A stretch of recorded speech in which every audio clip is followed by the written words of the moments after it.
महंगाई और बेरोजगारी के खिलाफ वैकल्पिक मोर्चे के द्वारा अंगिका विभाग में किया गया छात्र युवा सम्मेलन।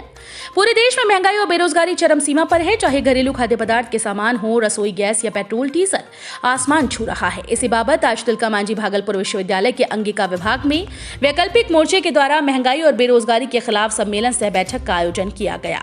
छात्र युवा सम्मेलन के इस कार्यक्रम में वैकल्पिक मोर्चे के दर्जनों कार्यकर्ता वर्तमान सरकार को कोसते हुए महंगाई और बेरोजगारी को लेकर वार्ता करना चाहते हैं। इसी बिंदु पर समीक्षात्मक बैठक की गई और मीडिया से बात करते हुए अंगिका विभाग के डॉक्टर प्रोफेसर योगेंद्र ने कहा कि हम लोगों ने इस बैठक में निर्णय किया है कि 29 मई को एक विशाल सम्मेलन का आयोजन किया जाएगा और 30 मई को बैठक कर जन आंदोलन की तैयारी पर वार्ता की जाएगी और सरकार के खिलाफ मुहिम चलाई जाएगी।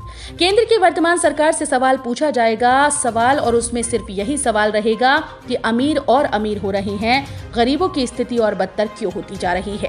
पूरे भारतवर्ष में इतनी बेरोजगारी और महंगाई क्यों। उन्होंने वर्तमान सरकार को कोसते हुए ये भी कहा कि मोदी सरकार ने सिर्फ झूठे वादे करके जनता को बरगलाने का काम किया। उन्होंने कहा कि प्रधानमंत्री मोदी ने कहा था कि 2 करोड़ बेरोजगार युवाओं को नौकरी देने का काम करेंगे, लेकिन ये भी सिर्फ दिलासा देने वाली बात हुई, धरातल पर कुछ भी नहीं हुआ।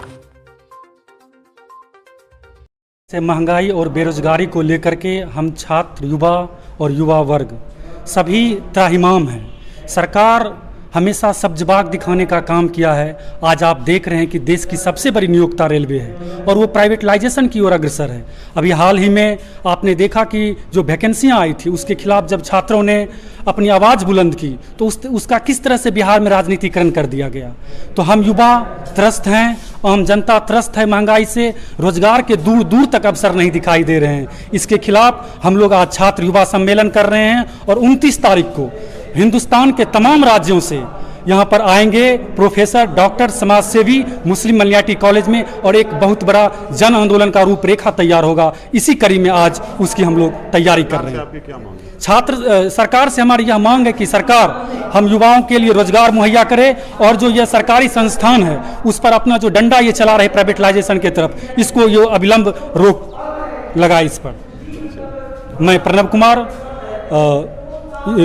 वैकल्पिक मोर्चा के युवा संयोजक, चाहते हैं कि महंगाई और बेरोजगारी पर सरकार से सवाल किया जाए, क्योंकि उन्होंने जो वादा किया था, जो कहा था कि महंगाई घटाएंगे, महंगाई बढ़ रही है, बेरोजगारों को 2 करोड़ की नौकरी देंगे, नौकरियां गायब हो रही हैं। तो जो उन्होंने कहा था वो झूठ क्यों कहा। तो हम जनता की ओर से, युवाओं की ओर से और समाज की ओर से भी प्रधानमंत्री से या उनकी सरकार से बहस करना चाहते हैं, बात करना चाहते हैं, हमको बताएं कि ये क्यों हुआ है। तो इसी संदर्भ में वहाँ पर बैठक कर रहे हैं। जो जन आंदोलन का एक मतलब के आगाज़ है, एक शुरुआत है कि हम सम्मेलन करेंगे, उसके बाद कार्यक्रम बिहार के लिए और देश के लिए कार्यक्रम बनाएंगे। इसकी कोशिश में हम लोग लगे हुए हैं। महंगाई का कोई मतलब आप समझिए कि उन्होंने कहा था कि 35 रुपया लोगे, 60 रुपया लोगे, और ये 60 से लेके 120 हो गया। अभी उन्होंने 10 रुपया घटाया है तो 108, 9, 10 से मिल रहा है, पेट्रोल मिल रहा है। क्यों ऐसा हो रहा है। 400 का सिलेंडर था, उसको 1100 में आपने कर दिया। कम से कम 400 रखते थे, बात समझ में आती कि चलो भाई अस्थिर है, आप बढ़ाते चले गए और हमारी आमदनी घट रही है, आपके दोस्तों की आमदनी बढ़ रही है। उसका राज क्या है। अगर आमदनी घटती थी तो हमारी भी घटती, उनकी भी घटती, उनकी बढ़ती चली गई, हमारी घटती चली गई। मतलब कोई मतलब ही नहीं है। इसका मतलब है कि आप कुछ लोगों को अपनी स्वार्थ सिद्धि के लिए लाभ पहुंचा रहे हैं और ये लाभ नहीं होने देंगे, क्योंकि बहुत ज़्यादा हो गया है और गंगा का पानी कहिए कि कंधे से ऊपर चला गया। इसलिए सवाल हम लोग करें। आगे का 29 को सम्मेलन है ही, 30 को हमारी बैठक होगी और 30 में हम लोग तय करेंगे कि देश के स्तर पर यह आंदोलन कैसे व्यापक होगा और कैसे समृद्ध होगा और जन आंदोलन का रूपरेखा की घोषणा भी करें। आपकी बातों को अगर सरकार को पास पहुंचाया जाए तो अगर मान लीजिए सरकार आपकी